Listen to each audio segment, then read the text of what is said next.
Je voulais partager avec vous un texte dans le psaume 34. Psaume 34, verset 4.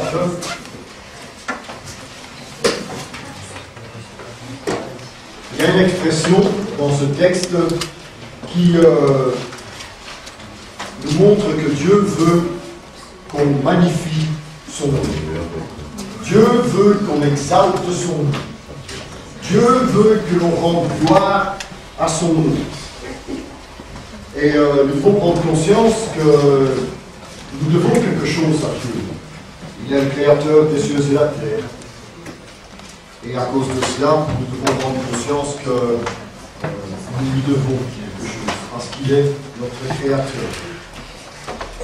Et on est en train de faire le récapitulatif des 5 objectifs de notre Église, qui est de magnifier Dieu, d'exalter Dieu, d'encourager les uns les autres, de s'éduquer pour être à l'image de Jésus-Christ, de s'édifier par les dons que le Saint-Esprit nous a donnés, d'évangéliser le monde qui entende le message de l'amour de Dieu.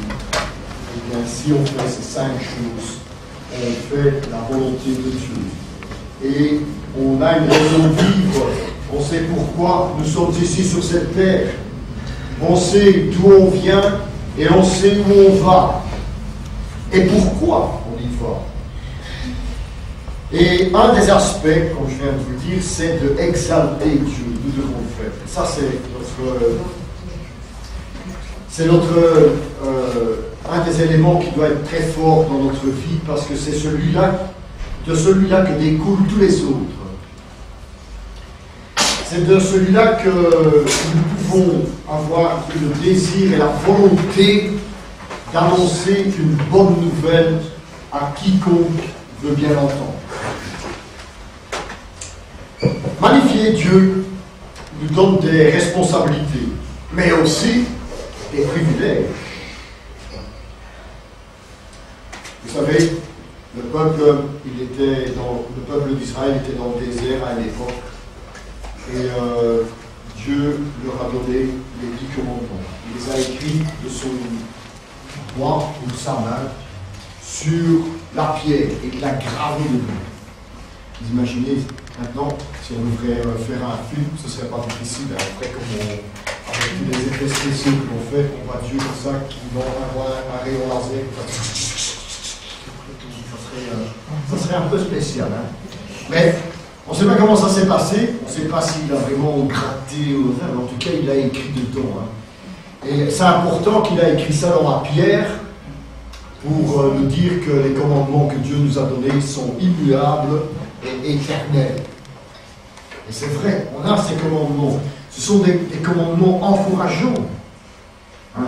C'est vrai que quand on lit « tu ne feras pas ceci, tu ne feras pas cela, tu ne feras pas cela », on ne peut rien faire. Hein? Quand on lit ça, ça a un aspect négatif. Mais bon, ce n'est pas parce que ça a été traduit dans un sens négatif que les commandements qui ont été donnés par Dieu étaient négatifs. Au contraire, c'était des commandements que Dieu nous a donnés pour que l'on ait le désir de lui rendre gloire, que l'on ait le désir de lui adresser un témoignage de reconnaissance, de gratitude, d'être épargné de toute une série de maux et de douleurs qui sont pour nous pas naturels. Et tout ce qui n'est pas naturel, Dieu l'a écrit avec son doigt dans la pierre. Vous imaginez ça? Ça nous montre à quel point Dieu nous aime et à quel point Dieu s'intéresse à nous. À quel point Dieu veut faire une œuvre de façon à ce que nous prenions conscience que nous sommes là pour adorer le roi des rois, le Père céleste. Et nous ne devons pas adorer autre chose. On a tendance à vouloir adorer le travail, le sport, la famille, nous-mêmes, surtout nous-mêmes. On est très égocentrique. Et à cause de cela, eh bien, on passe à côté d'un tas de bénédictions que Dieu est prêt à nous donner. mais que nous n'acceptons pas parce que nous sommes égoïstes, parce que nous ne voulons pas lui rendre gloire. Il faut prendre conscience. Dieu veut que l'on magnifie son nom. Regardez le texte. Il a dit « Exaltez avec moi l'Éternel ». Exaltez avec moi l'Éternel. On est tous ensemble ici dans la maison du Seigneur, et ensemble on exalte l'Éternel. Et puis il dit « Célébrons tous son nom ». Célébrons tous son nom. Dieu aime que ça soit fait en collectivité. C'est pour ça qu'il nous a donné l'Église. C'est vraiment quelque chose un peu bizarre d'avoir l'Église, une assemblée comme ça. Mais c'était une façon très efficace de la part de Dieu pour que nous puissions avoir la possibilité de contribuer à son œuvre de créateur. Qu'est-ce que l'on fait en tant qu'enfant de Dieu? On crée la nouvelle naissance. On annonce un message aux gens et quand ils l'acceptent, ils sont nés de nouveau. Dieu crée par tout plein de choses. Et ça, c'est un des éléments qu'il fait pour que les gens puissent arriver à obtenir la vie éternelle. C'est merveilleux quand même.